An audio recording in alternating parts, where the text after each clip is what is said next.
Good afternoon, ladies and gentlemen. Podcast. This is another episode of this podcast. If you're watching it for the first time, this is my V podcast, whereby we're talking about the driving forces of SA economy. We're discussing anything to do about mining, anything to do about farming, anything to do about tourism, anything to do about manufacturing, everything that is making our economy to be economy. Today we've got a special guest in our episode.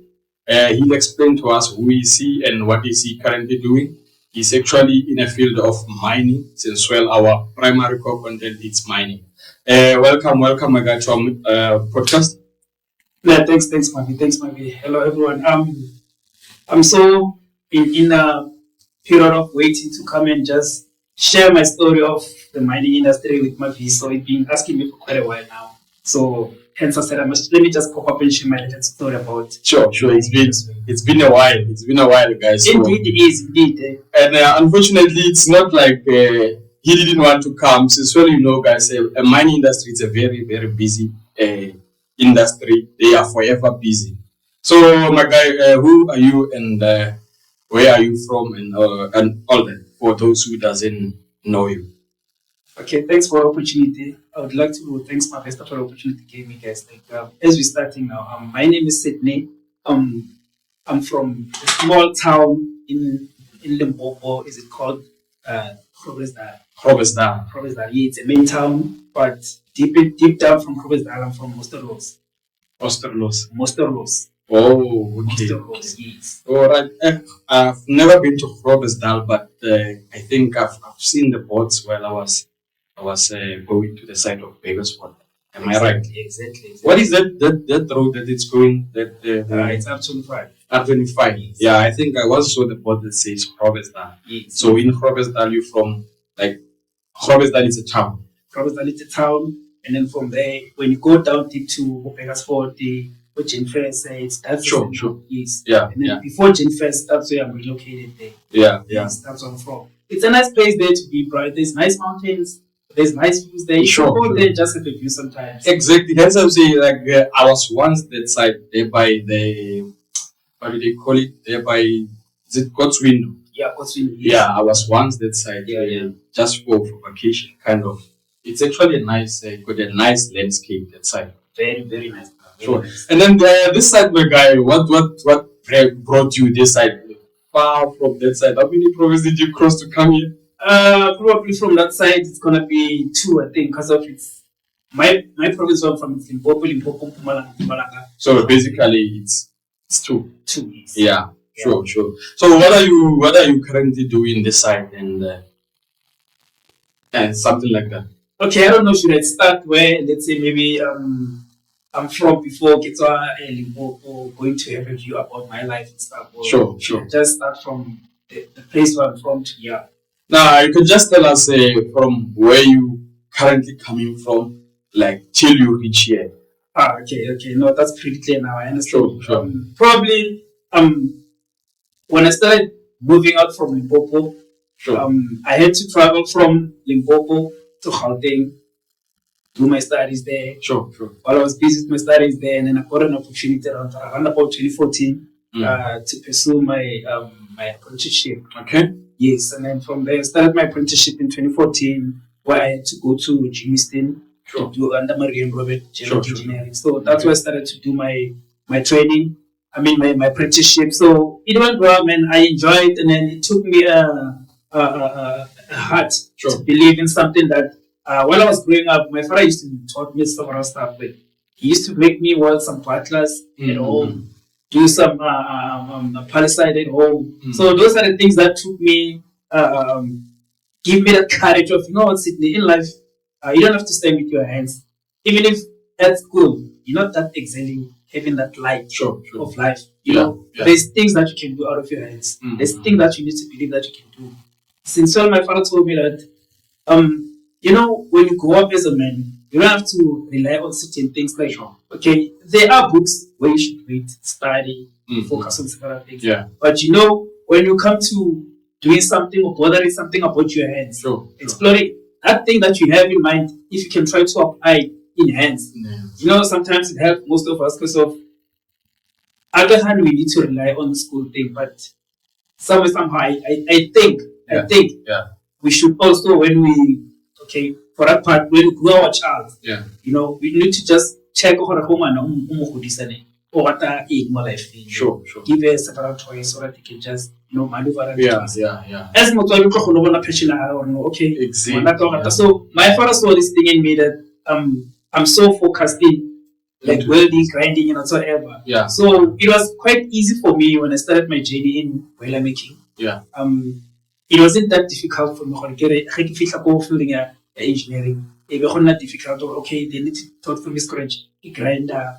This is a pencil grinder. Yeah. This is all these engineering tools. Sure. So it was quite easy for me, and then I saw some of the students were struggling even to handle them. Mm-hmm. So for me, it was quite easy. I just was stepping level by level. So yeah, and then actually, that's a bit of a story about where I started to get to enjoy in the mining industry. And then the other thing is, after my training in Jimistin, that was from 2014, 2015, 2016 early March. That's where I qualified as a boilermaker. Then from there, I got an opportunity in what do you call it, Nelspruit in Motwane. It's Sapi, company Sapi, the one that they produce papers. Motwane. Yeah, Nelspruit as well. I know Nelspruit because I used to go to church that side. Our church got a branch in Nelspruit. What is the name of the place? But I used to go that side almost every month, attending church that side. It is also nice. So yeah, Nelspruit is nice. It's nice. They buy. I mean, I'll advise you sometimes you can go there for vacations, right? I've noticed that Nelspruit it's beautiful, guys. Exactly. We need to explore it more often as well as a MAKEKE podcast viewers and listeners or subscribers. If you haven't been to Nelspruit or any other attractives in Nelspruit or generally in Mpumalanga, guys, it's one of the beauties that we have in South Africa because I believe we're a beautiful country. I do believe, right? Our country is very beautiful. Exactly, my guy. The thing is, you see, there's this in our country now where they say there's a genocide and whatsoever. Yeah. I found it difficult for me to believe that there is a genocide. Yet, these white people that they say we're having a genocide in our country. Sure. They can't go because of there's this thing already. South Africa is just beautiful. South Africa is nice, bro. It's very nice. You can say whatever we want about South Africa, but South Africa is nice. And one other thing, when you were talking about this genocide thing and all that, if these people they are so concerned about South Africa and all genocidal things or all these nasty things that they are talking about South Africa, why are they so eager to invest in South Africa? Why? Okay, I think that part now, let's just keep it safe for later on because I think I have a question for it as well, or maybe I have a message. As I mean, in the mining industry, sure. We mine several minerals that some of the countries don't have, especially the European countries. And they are being exported. They are being exported. And I don't know, maybe our government maybe one day would hear us. Why can't they just do the refinery in our country? Sell the final product rather than selling the raw material. Because at the end of the day, that's the one that causes low jobs in our country. Definitely, bro. It's actually killing our economy. If you look at it, like we're exporting things and then we go and buy it after the final product, whatever they want to do it, with a higher price. What does it do to the economy? It's crippling us. And how many youth that don't buy in our country? And how many educated people in South Africa that we have? More professionals that we have.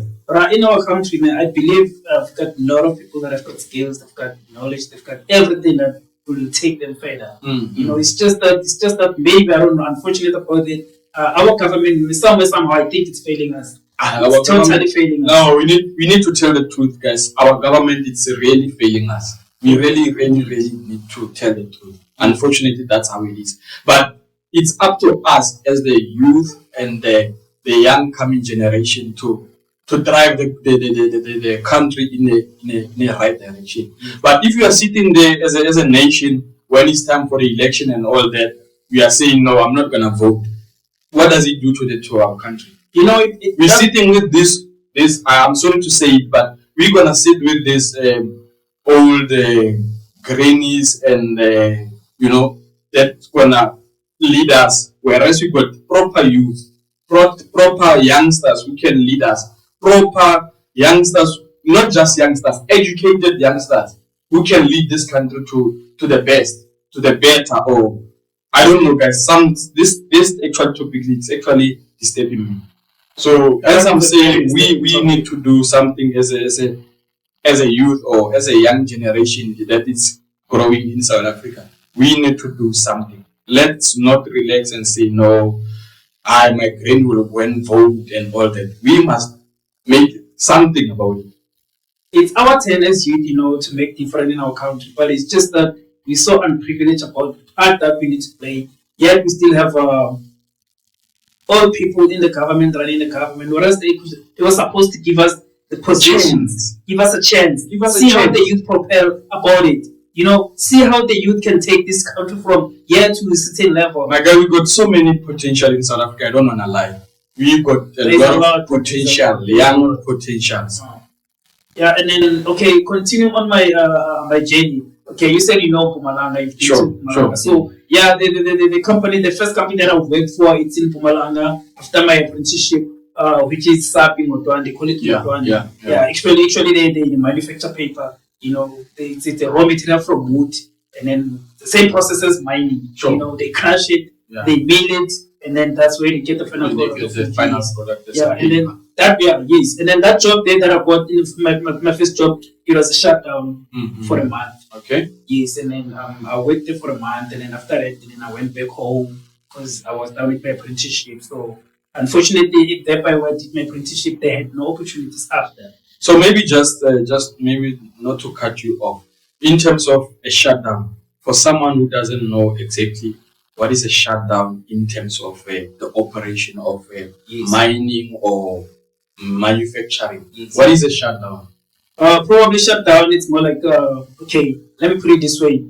It's when they decided in the industry that they have certain defaults of certain section in the plant. Sure. So what they want to do actually, they want to minimize before it can cause a certain impact of breakdown. A major breakdown, it can lead them to cost to the company and stuff like that. So probably what they do, they want to shut the plant and maintain those minor mistakes, those minor breakdowns that they avoid in future to keep the plant running consistently. Sure. So at the end of the day, shutdown is just there to prevent the big damages or maybe cost to the company. Yeah. Because after all, they're running a business. They don't want anything to disturb it. So exactly my point. So yeah, you actually you sealed it. You explain it clearly. Sure. Maybe just in continuation, my guy. Since when you've been, I can see you got a quite experience in this field of engineering. So maybe just before we continue, where did you study in terms of your after high school? Where did you go for your before you reach being a boilermaker? Oh, okay. Yeah. I'm sorry about that, guys. I think I skipped that part. Yeah, sure. You asked me about myself and stuff. So after high school, from Monster Laws there, I went to Kempton Park.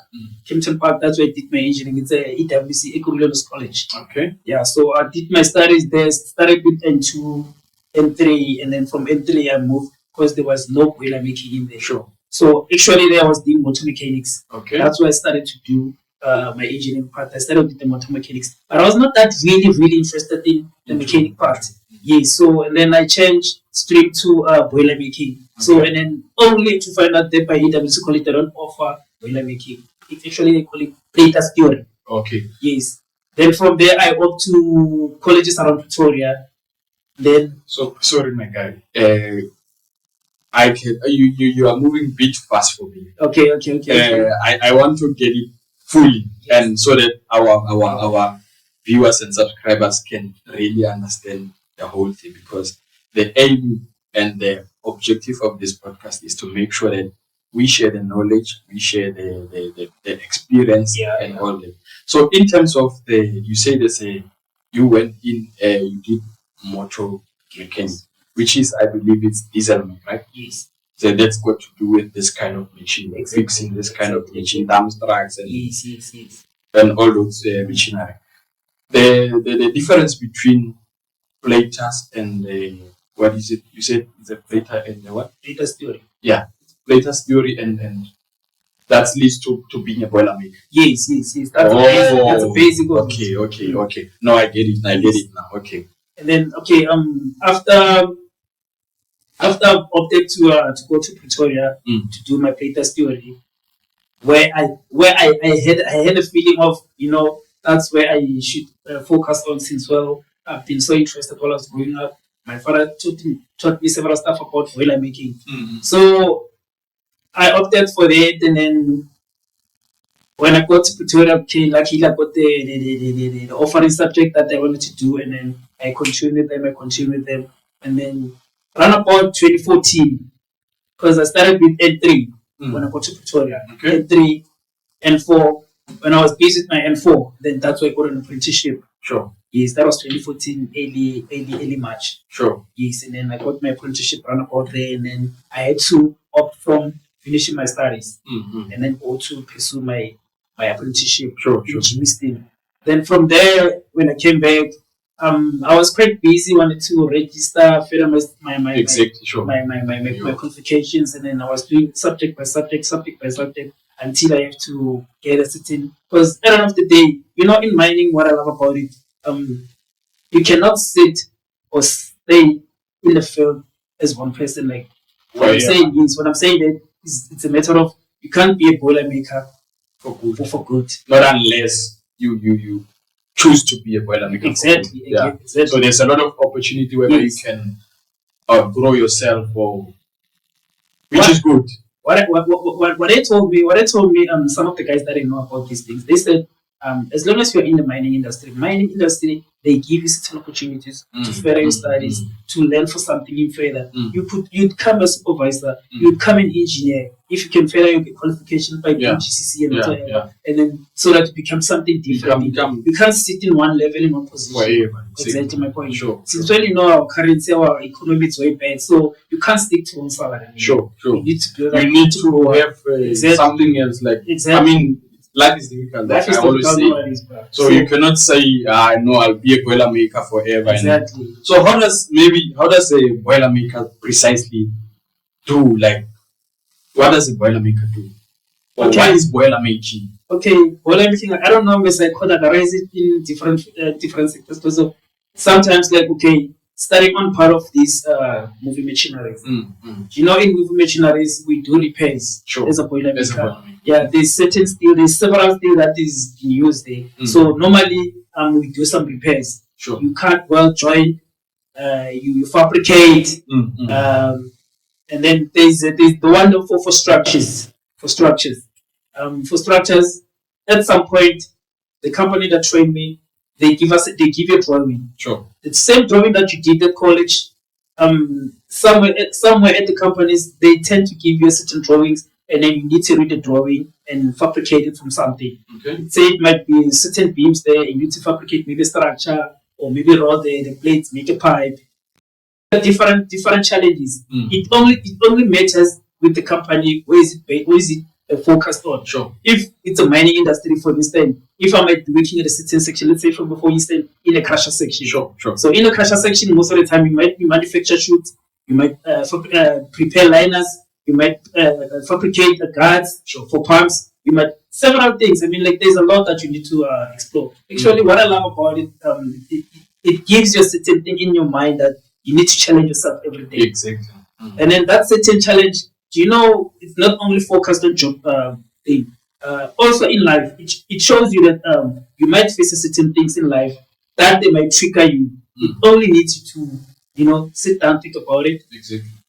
Sit down and think about it, and just check on yourself. How can you maneuver around this? What is the second option if this one's failed? So boiler making is more like that. You trial and error method, but you end up benefiting or getting that thing that you need. Yeah. That's how it. You made it very interesting. The way you explain it, you really made boiler making interesting to me. So my guy, just wanna. It's one of those questions that I really like to ask all of the guests that we always have. How did you end up in the mining industry? Why did you choose mining industry?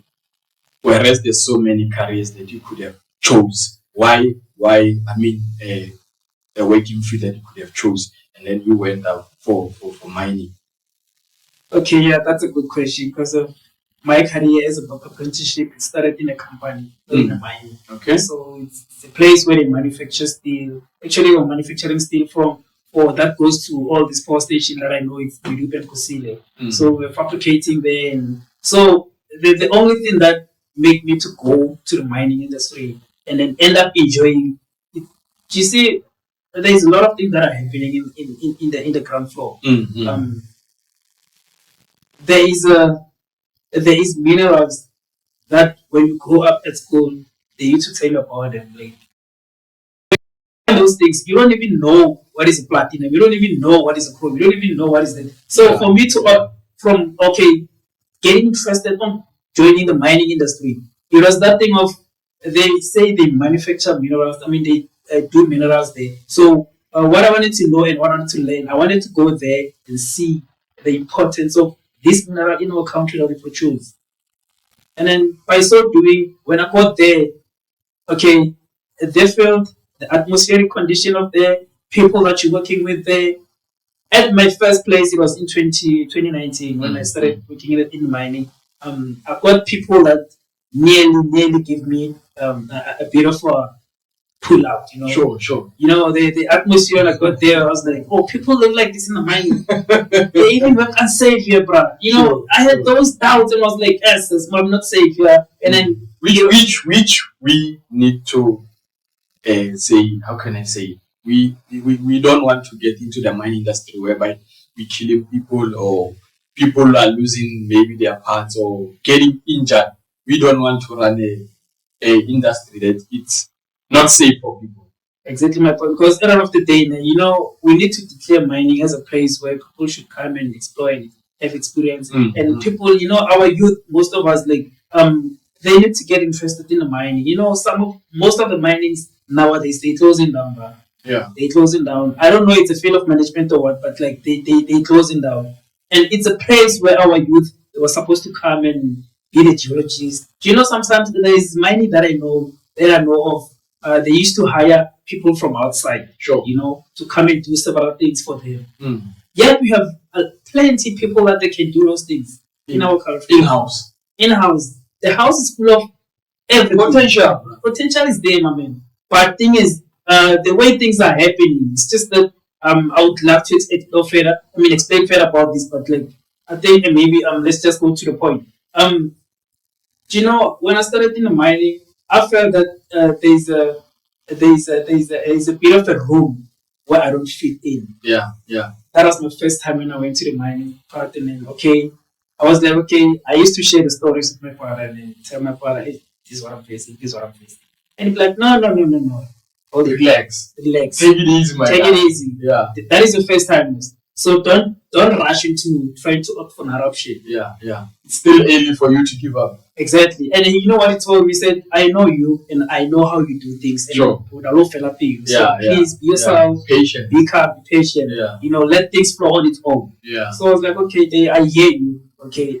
Then I went back and then when I got there, okay, I tried to, you know, put myself in some other people's shoe, you know. When they teach me, I was not stubborn. When they take me to, you know, in the mining industry, there's places there where they would send you, and you'd be like, what is this guy doing? Why are you sending me to that dirty place? I mean, at the end of the day, you're there to provide service, yeah? Exactly. We're all there to provide service, yeah? Sometimes you feel like they're bullying you, you know, they're just pushing you in a place whereby you will explode. Exactly. But at the end of the day, when they push you into that corner, then you must resist. You must resist and stand back and then say, I'm here for several things. For one thing. So, and then that thing should just trigger you in your heart that don't give up. Exactly. That is very know what you want in life. Stick to what you want in life, and then you get it. Yeah. So those are because people got their own opinion and everything, and they will want to push you, like you said already. They will push you in a corner to say, I want to see it. How does it go off there? It's people. Unfortunately, that's how it is. They will test you in many ways. And once you give them a chance, they got you. You are out, they are in, they're still happy. Their family, they are still happy, supporting their family, whereas your family is suffering. You have got the depression and all that. So in life, you must resist. Like one of our guests that we had last time, he said he was taught never to back up or to give up in life.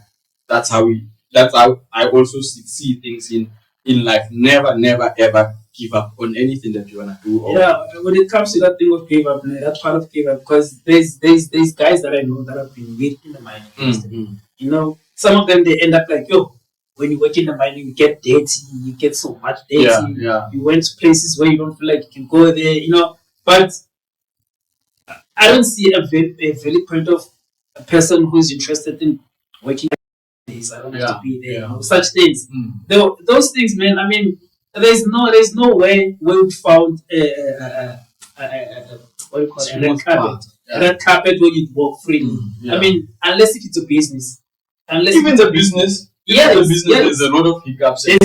Everything. Nothing is easy in life, guys. Nothing is easy in life. Unfortunately.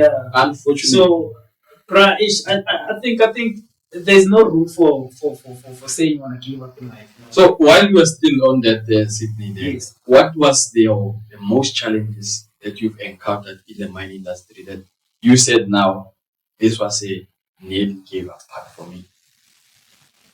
Okay, I'll go back to, I think it was 2019, 20. When did COVID start?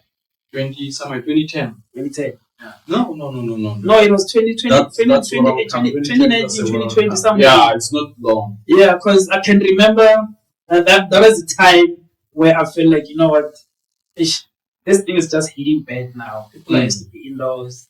And I remember that time I was still a contractor, you know. Sure. So in the mining, when you're a contractor, when such things they hit, you know, they tends to stop you guys, all of you, like, okay, because of the mine is not doing good now, and it's due to restriction of COVID and whatsoever. Yeah. So then, okay, I did work almost through the COVID. Yeah. As a contractor. Sure. Because I had this thing of, you know, I believed in myself.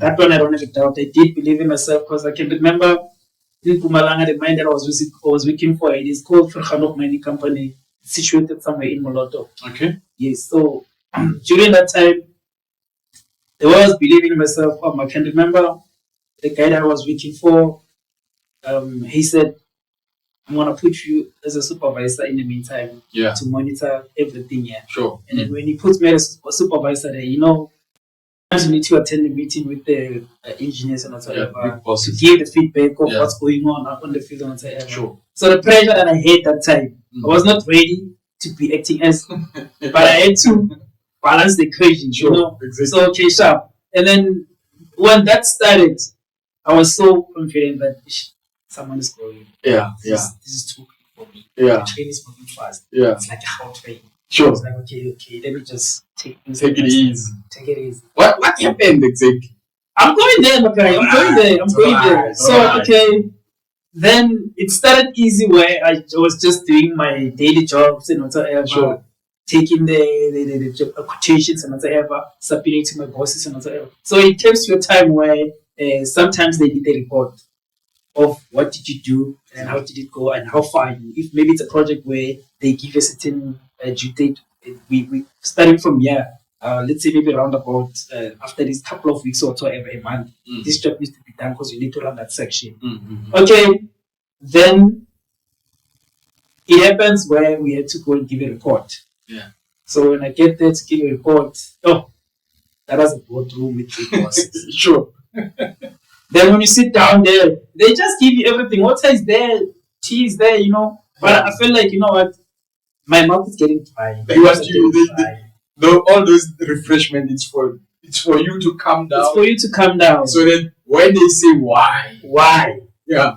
Okay, so and then when you get in there in that boardroom, you sit down, they serve us with water. I was like, okay, they started to serve us with tea. I was like, I'm okay for the tea. Yeah. I took glasses and pour water and then drink water. While I was drinking water, I was like, I have everything in hands that I need to present to these guys. Yeah. But I'm too shaky. I don't know why.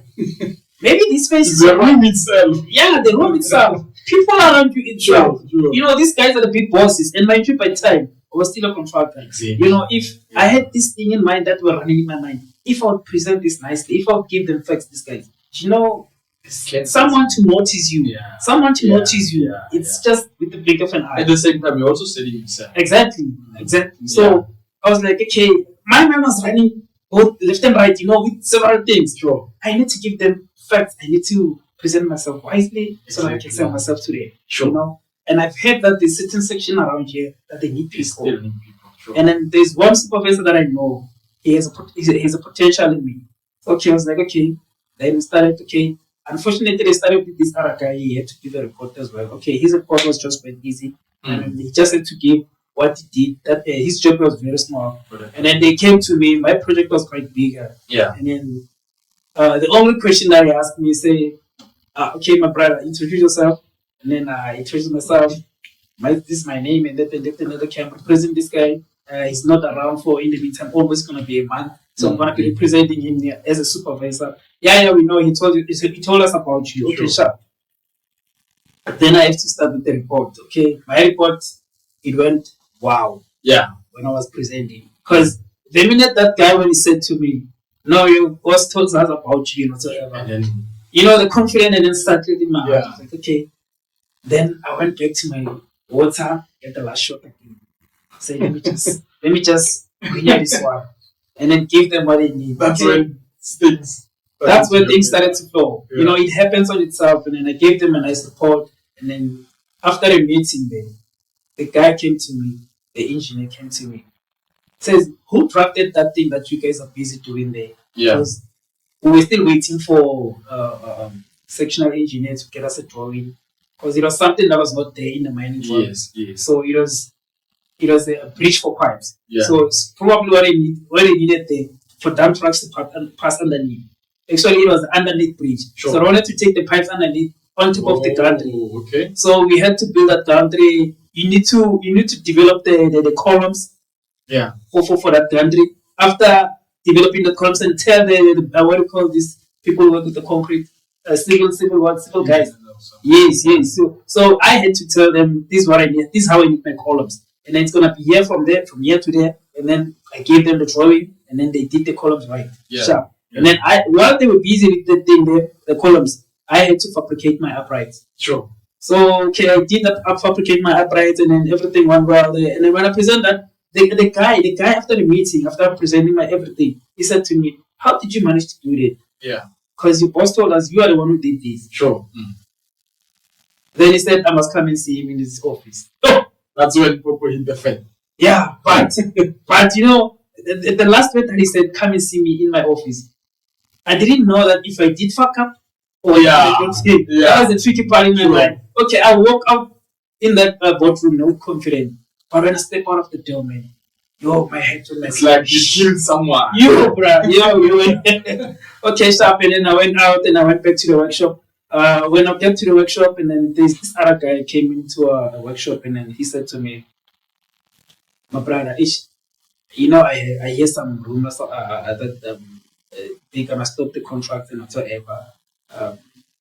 They say now they're trying to easy things due to COVID, and then by then I think there was a couple of people that we already lost, unfortunately, in the mining industry. That was the worst part. Yes. So he said the man is gonna stop some of the contracts and whatsoever for time being until the COVID descend and whatsoever. So I was like, okay, sharp. And then why did you tell me that? I'm just from the boardroom, but I get some good news there. Don't give me that negative energy. Yeah. The guy said, no, this message that I'm giving you now, as a supervisor for your company, you need to know it because you might be affected. You don't know. Sure. Yeah. Okay, sharp. And then after that, the guy was for real with what he said. Yeah. So after the meeting, after he told me that they're gonna stop, I think after a week or so, then they had to stop us.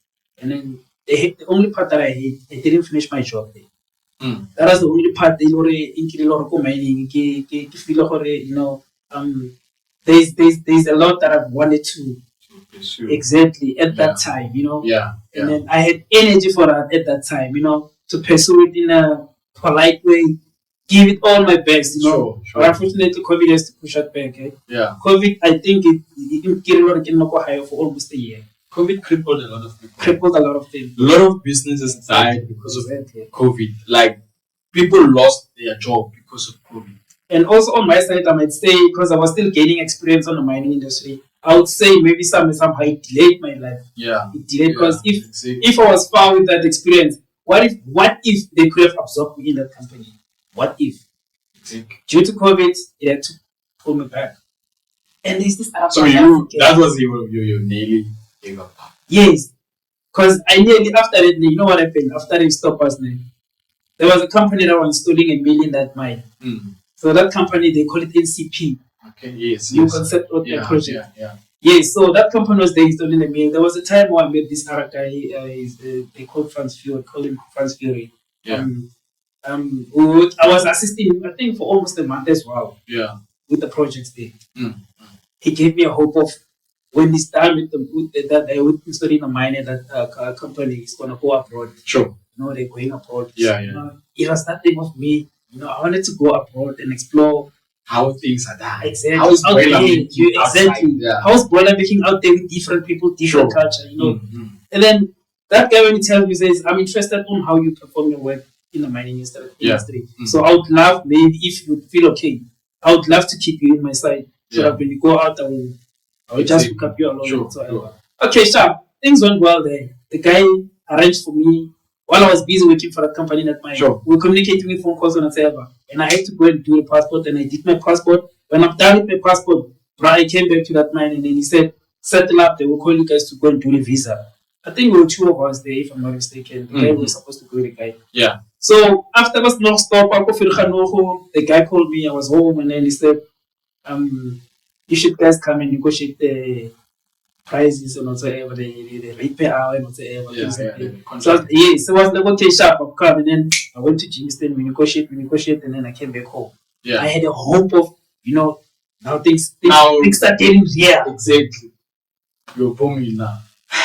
I don't know, it was 2021, 2020, somewhere there. They call us and then they tell us, guys, anytime you might receive a call for you guys to come in, go for Namibia, Botswana. Those are the sites that guy that told me about. Okay, sure. Then it happens, COVID had to strike back. I think what level was it? I'm not quite sure with the level. But the level whereby you cannot move anymore. Even that was the level that we're even stopping the flights and people from another country. There was a lot of restrictions. Exactly. So that's why it strikes so hard. And then the guy called us back, says, hey, guys, we're seeing things on TV. Unfortunately, they're going back. Because of now, so on the side that we're supposed to go now, they say they can't accept people from another country if they're more than a certain group of with certain skills. Sure. Okay, so what they needed, they actually needed a foreman, engineer, and a site manager. The rest, the labor part, they can get it from the country. Local. Due to COVID. Yeah. That was the worst thing that COVID did to me in the mining industry. I don't know. As I'm saying, COVID crippled a lot of people. A lot. And some of them, they're still trying to recover, but it's difficult. It's difficult. The things we going through in life, guys, it's really not worth it. But unfortunately, it's life. We said earlier that sometimes you don't have to give up in life. You must just keep going. That's the spirit. That's the spirit. You must just keep going. That's the spirit for nowadays. But again, so until it's like a moral. If I'm talking the right way. Yes, I think it's exactly like that. Yeah. I think I feel like a moral. Exactly. So you can never be tested, whereas they know you won't conquer. So it's always the case. Never give up on anything. Just coming back to our thing, my guy.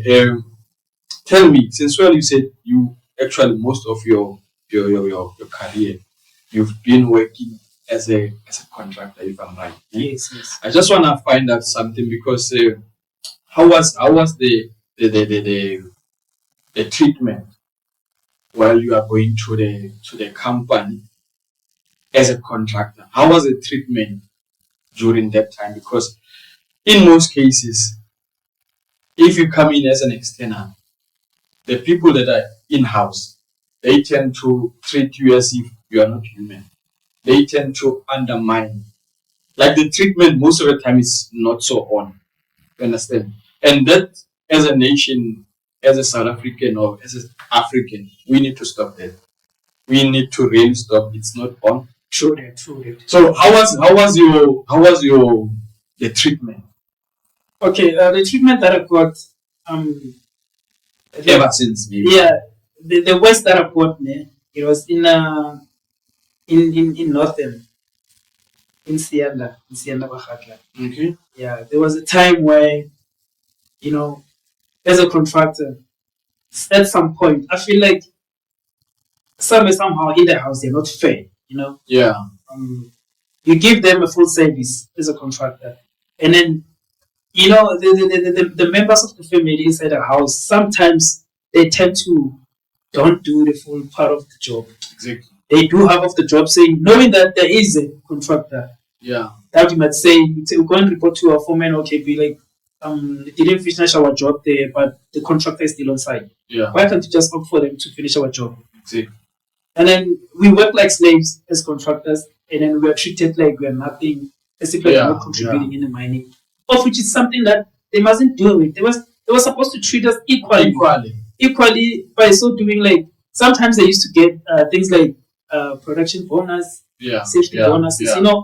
Those are the things that you should just make someone feel at home. Exactly. Give those person those things, because whatever the production that you get there, if it was only the house team, they were not going to. Were they going to reach their target? Never. Because due to the external hands, that's how they reach the target. Due to the external hand, that's how they reach the they call it free fatality shift. Yeah. We tend to be like, sometimes in the house you can't know everything. Sure. And then when we have external hands, those external hands, most of the time I found them, or they're the one that they have too much hands in the field. Sure. Because of they tend to sacrifice themselves because of they want to impress. Sure, exactly. They tend to push harder. They want to impress. They tend to do things in a dangerous place where even section 20 to section 23, for them it feels like, let's just put it underneath. Yeah. We want to impress. You put your life at risk for certain things. Yeah. So such things, I think at some point, that's where you feel like the treatment is just over here. Yeah. I think those are the main things, man. Like, and as South Africans, I think it's better, man, to treat each other with respect, exactly. love. We can achieve a lot with it. We can achieve a lot. I was once told, and then the way I was raised, I was raised in a family where respect it's a bottom thing. Sure. Bottom line thing. Sure. Give it to anyone, regardless of the age. But what I've noticed in the mining again, there is this thing of, and it baffles me too much. There is this thing of in the mining industry, there's no one who's older than the other one. Yeah. If you're in the mining industry, we are equal. Yeah. Regardless of your age, how you look at the time, but that one, I believe, I don't know. It depends where you come from.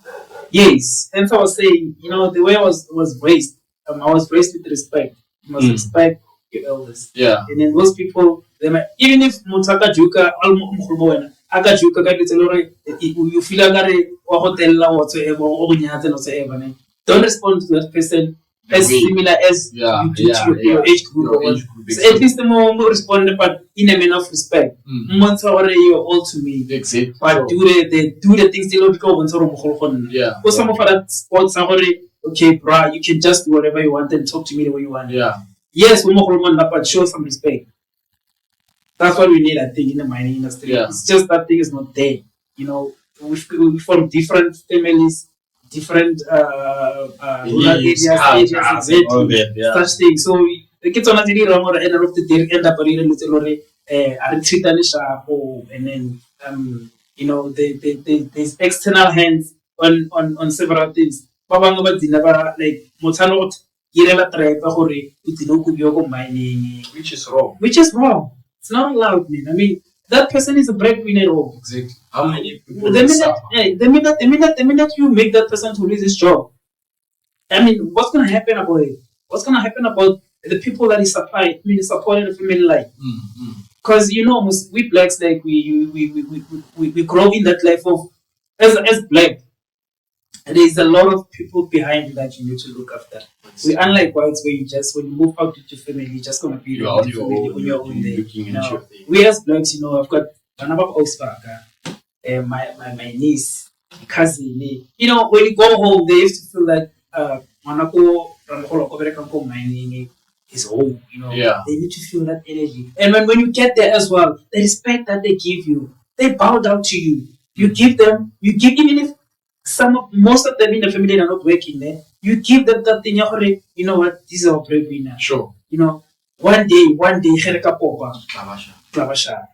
And we should thank this guy. Yeah. He's been there for us. I'm not stingy. I'm working. Let me just abandon everyone. No. You give them what you've been going, like give them those things that we've been going with. No, you say it like I don't know how to say it, but whatever you say, my guy, it's very, very motivating, very, very positive, of which is what we are looking to achieve with this broadcast. So at the end of the day, someone's life can change, someone's life can be different based on whatever that we are discussing. Yes. We understand. Maybe Sydney, one more question that I would like to ask you: how did the mining industry change you, or how did the mining industry, how did it change you as a person in terms of the personality? Okay. When you grow up in a place where, okay, now from my side, I grew up as a person who I was a shy person. Sure. Mining industry taught me to do several things where there's places where you need to stand in front of people. Yeah. Share a safety topic. Yeah. Talk to people. Give them what's in your heart. Yeah. So far, we're working with dangerous things daily in the mining industry. So by sharing certain topics and in a safety meeting with them, you tend to be free of speech. You tend to love people conditionally and unconditionally because of there's certain things, man. I mean, like, you're from this place, you're not used to such things. Yeah. And then when you get there to that mining industry, you meet a whole bunch of different people. Exactly. Those people, they've got different characters, all of them. And then some of them you would see already, but why this guy? Like, okay, let me just give typical example. Some of them, they drink a lot. Yeah. And when you ask deep inside, why are they drinking too much? Why? You might find out where they're from, Kodi family. Some of them, like, some of them get boyfriend, some of them get husband. So when you get into that life, you're okay, you need to associate yourself with people like this. You need to learn each and every person, character yang, character yang, because at the end of the day, if you can just treat them as equal, I think that's where you're gonna get it wrong, because they have different views, those people, man. I'm telling you, that one I guarantee, they have different views. Definitely. So the personality of around it, you tend to learn a bunch of things. I've learned that as a man and working in that field, sometimes you don't have to be greedy. You don't have to be at a point where you feel like you don't share what's bothering you as a man. Yeah. You can just call Madalena around talk about this is what I'm facing in my life now. I mean, those people, they're not hesitating to give you a typical things about life. They'll told you about everything in life. I think for me, for myself, I found it as a place where it teaches me a lot of things about life. Sure. How to take care of your family, how to maneuver on certain things in life, how to achieve good things in life, how to stay away from bad things in life. Things like, okay, let's say this, let me say it. Too much. I mean, if you take these two, if you don't abuse them, or maybe if you don't abuse these two, you'd achieve to have a better family life. Yeah. You'd achieve to be a best father in life. Sure. You'd achieve to be a best worker in life. Yeah. For whatever the portion that you're working on. Let's say maybe for me, my side as a boiler maker, I'll be a best boiler maker in my section because of these things. They're not controlling me. Yeah. But if you let this thing control you, I mean, I doubt if you're gonna. That's a good point, because honestly speaking, guys, I'm not bashing alcohol and all that. Yeah. But alcohol destroyed a lot of lives. It does. It destroys a lot of lives. People are dead because of alcohol. People are losing jobs because of alcohol. And in our community, most of the time, the ones that are surrounded by the minings, the youth that go around surrounding minings, most of them, the one that I know, they take advantage of. They are the locals. Yeah. Probably every post when they come out, they're the first preference. Sure. So okay, sharp. They have advantage of them, but they waste their career, they waste their opportunities with alcohol. See? A person get tired today. Okay, sharp. I had medical pass. Okay, sharp. I feel start to get to know the field. I really feel it. And then immediately when the second or first salary pops in, person starts to lose himself. He doesn't sleep at and mind you, as a person will you need to sleep how many hours? 8 hours. So you rest 4 hours. We see maybe I'm working, I have this, I have that. You want to show people around, yet those people they don't leave a mark on you. You are the one who have to leave mark on yourself. That mark this is what I have in my life. This is what I've worked hard for. But how can you say such things? Yet we already you've wasted your career. It's not on, guys. Like honestly, we need to change how we do things, or how we see things. Yes, I understand. Everyone got his own opinion and all that, but for totally wrong, we need to alert each other. We need to refrain, or how does English say? Like one time, if things it's wrong, it's wrong. Don't be tell me, but Sylvester, here you are wrong. You did this thing, it's wrong. If I'm wrong, tell me. I hate people who will always tell you the good things. I really hate them. And I respect people who have the courage to tell me, you know what, Sylvester, here you are wrong. And I don't like it. Those are the men. Those are the people. Because in you reprimanding me, yes, I'll get something from whatever that you are saying. If I'm right up there. Exactly. Understand? So we need to just like for your example, I said alcohol. No, you're very right, because at the end of the day, we are there as human. Like, there's no one who's perfect. Sure. I think that's the case, because if we are perfect, if we were both, we're all perfect, we wouldn't having mistakes in life. And then sometimes don't hesitate to give you a trial and error method. Yeah. So that you get what you need in life. If ever you're willing to have that thing, and then you're giving all the best for that thing that you want in life. Yeah. Go give it a try. If you fail, learn from that mistake. Definitely. Take it from there. Yeah. And then what I love about this platform of podcast, man. For now in the mining industry, can you imagine back in the days, such things, they were not here. Yeah. Now they are here. Let's just explore and share our thoughts. Exactly. Our experience in the mining industry. There are people who are still developing. Some of them, they don't know. They don't know what's going on in the mining industry. And then there's certain things we face them daily. Okay. Let's also go DMR might pop up on site. Yeah. As for my side, if I would encourage people that are still growing and they want to work in the mining, I would say, they say charity begins at home. Sure. Go mining, where there's certain things that we need to do. We need to go through procedures, SOPs, and then I just want to go into that part of where you start to do your task, daily task. Yeah. You need to assess your place. You need to do risk assessment. Even if there's going to be someone around you who's going to be involved in that certain task, you need to inform that person what's the purpose of the job, what you guys gonna do there, share the ideas and share the hazards that are going to be around there. Sure. It's more like in life. Yeah. I mean, you can't go to your car and just climb in your car and not drive. No. You need to go and have inspection on your car. By doing inspection, you give yourself that safe trip journey. Exactly. Okay, for those who don't have cars, you pray when you woke up. You pray for whatever the thing that could come along your way that day. That things like this mustn't happen in your life. I mean, they mustn't happen to ruin your day and stuff like that. Yeah. So, like, they say charity begins at home. That thing takes you to engineering. I mean, to the mining industry. Each and every to workplace. You need to start to do safe things before you can continue with the job. Definitely. Do things safely. First. That's very important. That's very important. Go back to reality.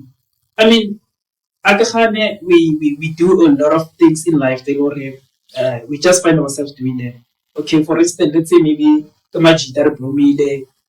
planning to go out. How often have we asked ourselves as Majita or gents, I have this idea. How about the somewhere? Is everyone okay? Like, it's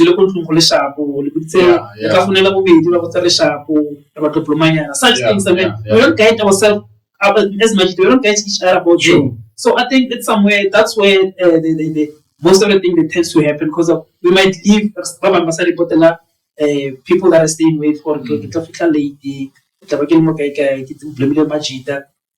Boom, something happens along the way.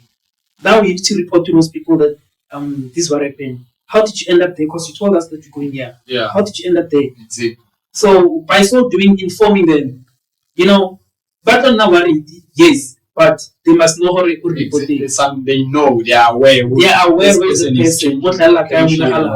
Yeah. So basically, what I'm trying to say is that everything that we need to do in life, we need to think first before you do them. Like for manner of safety, being in a safe side, than to say sorry later on, where things could have happened in a right way and then you ruin them. So yeah, I think such things, man. Yeah. No, you said it like handful, my guy. You said it handful. Just tell me, my guy, in terms of the boiler making part, would you advise someone to do boiler making? And if so, what is it that is motivating him about boiler making? Okay. Firstly, let me start to education is quite important there, and it's very important. Yeah. At the end of the day, in boiler making, you can't run away from certain things. You need to do calculations in boiler making. You need to go through, know how to draft, and then how to do your calculations. Sure. Those are the things that you basically start them from where? From school. Know your maths, know your science. Yeah. And then in science, what I love about science when it comes to boiler making, it relates so nice, guys, that thing. Yeah. Science and boiler making, they relate so good because they teach us about balancing the beams. Sure. And then I think it is quite in three, balancing the beam, When you get on site, there's certain things they already you as part of our team, you won't see them as a senior. Exactly. They might be building a structure there, balance beam. The weight is there, there's no structure underneath, the structure is only there. How did they manage to put the whole weight there? Sure. Maths. Calculations. Science. Yeah. That's where it fits in. Yeah. So what I would encourage you to they mustn't say because of this what I have in the meantime. I must just maybe forget about education now. It goes all the way. Sure. How does boiler making motivate you as an individual or as a person? Well, it motivates me in different ways because it teaches me a lot of things in life. I mean, it teaches me on how to, when you did something wrong, it doesn't just give up. Sure. Say, this thing is wrong. Yeah. Blah, blah, blah. Yeah.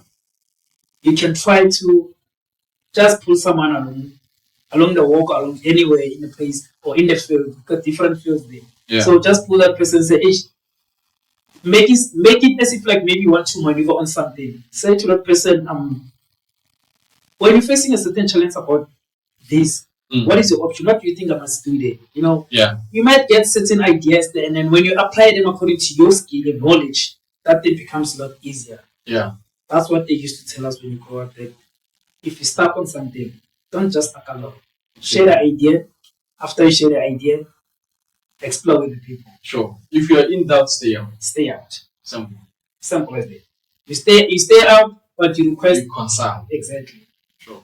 My guy, maybe 2 more questions before we close this conversation. I believe we can have a whole day talking the way I see it. Yeah. Because there's a lot of interesting facts that I believe you have. Yeah. That I believe we can share with our podcast subscribers and to everyone that watches this podcast.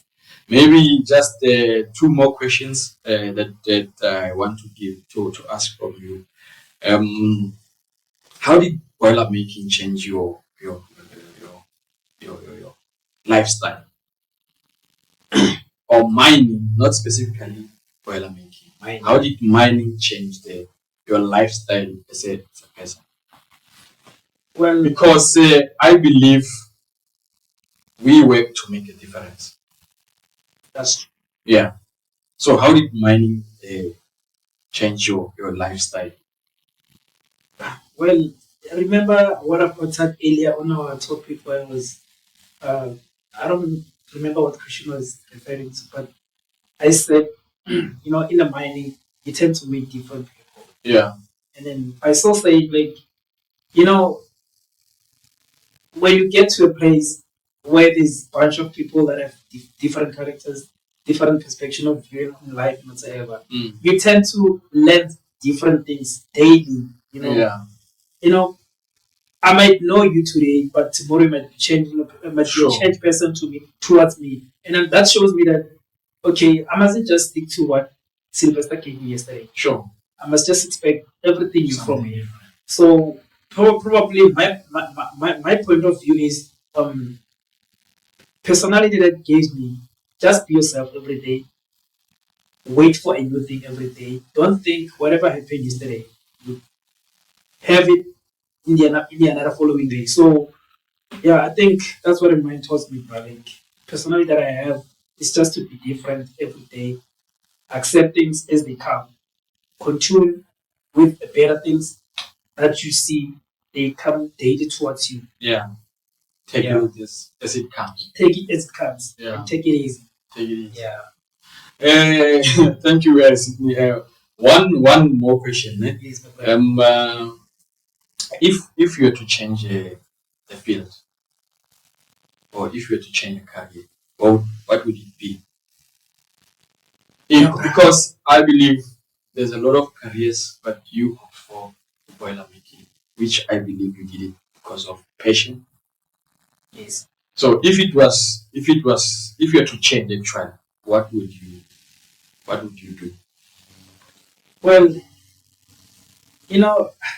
I would change to become a DJ. I love how to play with the banners. Sure, but I don't know how to. Yeah, plus you got the black coffee candle. Exactly. Yeah. So and then there's time when I grew up, I had a bunch of friends from high school. Yeah. This other guy, Sure. But he had that passion of being a DJ. Yeah. So he was my cousin more or less, and then like the way he was playing things, he was mixing the whatever they call them, and then the crowd, the way they loved him, and then the song, he can relate the songs at that time with the people, with the crowd. He can read what people are expecting, and people like to expect this. Sure.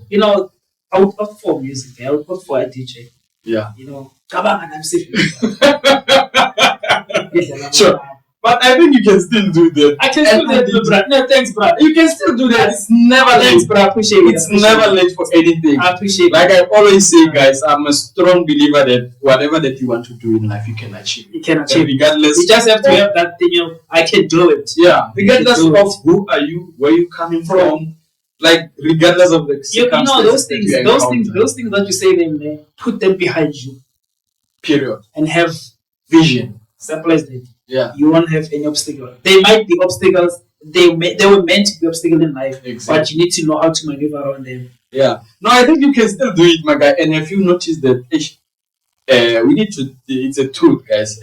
Entertainment industry, but I don't know. It got money. It got money nowadays, bro. It got a lot of money. People are just achieving in a blink of an eye. Yeah. People are just excelling in a blink of an eye. Yeah. People are making it in life. Have you seen Scotch Mapumano? My He was trending with his house and his M4. Can you imagine? Sure. Things are just flowing. Yeah. Yeah. Not a hard work. It is hard work. It is hard work. If you might ask him, it is a hard work. And a talent. Exactly. Yeah. So I'm still saying you got time to do it, my guy. It's never late for anything. My guy, just maybe in closing, this question it's from one of our subscribers, which I believe I'm gonna ask every guest that coming, because I believe that the subscribers of Mavi Podcast, they are the most important people. Exactly. We are Mavi Podcast because of them. Yeah. If it was not for them, unfortunately, there's no Mavi Podcast. Yes. So their views and whatever that they say to us, the advices and all that, they are very important. And they make this podcast to be this podcast. Exactly. So there's this other subscriber. He asked me to ask this question frequently. Yeah. It's got to do about relationship. Yes. It's Sydney in a serious relationship, or Sydney is he married or what? If possible, who is Sydney married to? If you are married. Okay. Not yet married. I'm still a boyfriend, Mavi. Okay. Yes, but there is someone, and we've got a kid together. Sure. And then we intend to raise the family together as a couple. Sure.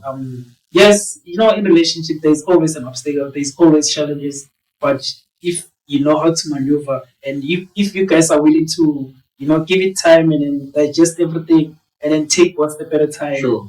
If someone was wrong, don't try to just pull back and get angry and whatsoever. Try to sit each other down, see how can you cancel each other on that. Sure. Yeah. So I think I'm gonna marry her. Sure. No, I will marry her. You must. I have to marry her. You must. Unfortunately, we must get this rid of the mentality that maybe the old people used to have, or I don't want to say irresponsible people, yes. But whereby you just make kids with a person and you live here. Yeah. We need to be responsible enough to say, man up, I'm gonna marry you, I'm giving you a kid, we marry, we continue life together. Like life goes on. Yeah. So I am saying, my guy, good luck on your career, good luck on everything, and I hope I'm gonna get an invitation for a marriage. Yeah, probably you should get the invitation. Sure. I'll be the best man. Yes. So, no, thanks, my guy, for coming to our podcast. We really appreciate it. Hopefully, we'll call you again in the near future, because we didn't really talk much about boiler making. Yes. And I believe there's a lot of information that you can still share to our Mavi podcast viewers and subscribers. I would love to come back and share a lot about the mining industry, and thanks for the opportunity that you gave me. I really appreciate it. Sometimes it's a relieving, sure, to share your story, your hiccups along the life, with people that I don't know. Yeah. And the end of the day, they might discuss about me, or this guy, he was so very generous there, and then he shared his story and whatever. Sure. So in return, when they do comment on the videos, we tend to see the hiccups or the wrongdoings that they encountered in the video, Yeah. You tend to learn yourself based on them. Exactly. So they say you start from bottom, going up. Exactly. And we're gonna be starting from bottom, now we're here. Exactly. So we're going there, probably we're gonna be there. Definitely. There's no changing back.